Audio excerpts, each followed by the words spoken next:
Voting results are coming in for two heavily contested U.S. Senate races right here in Texas. Texas Today reporter Brandon Cote is here with us in the studio to bring you the final results. Good morning to you, Brandon. Hey, good morning, Jasmine. We're going to start with the Democratic U.S. Senate race right here. And as you can see, James Talerico taking home that victory, getting about 53% of the votes, beating out his opponent, Jasmine Crockett, by about 160,000 votes.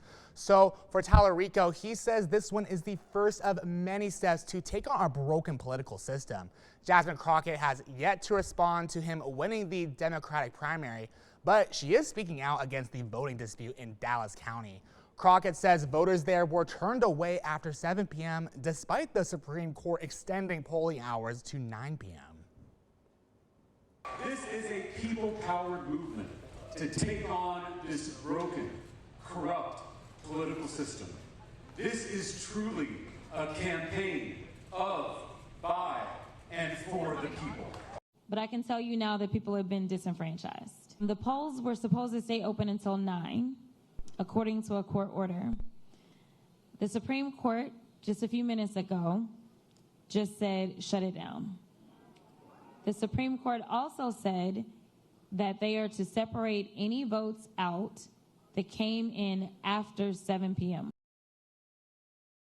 Will be taking on the winner between U.S. Senator John Cornyn and Texas Attorney General Ken Paxton for the U.S. Senate seat.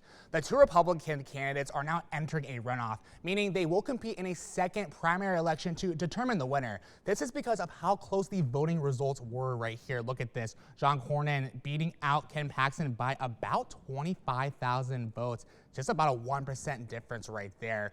So for Cornyn, he says that if Paxton wins the race, this could really ruin the years of hard work the Republicans have put into growing Texas. While Paxton says it's really time for a new leader to step up to the plate. I've worked for decades to build the Republican Party, both here in Texas and nationally. I refuse to allow a flawed, self-centered, and shameless candidate like Ken Paxton risk everything we've worked so hard to build over these many years. Texans want new leadership. They want someone with a proven record of fighting and winning for them. And that's exactly what I'm going to deliver. Because for too long, John Cornyn has turned his back on us. A man was detained outside the Dallas hotel hosting Ken Paxton's election night watch party.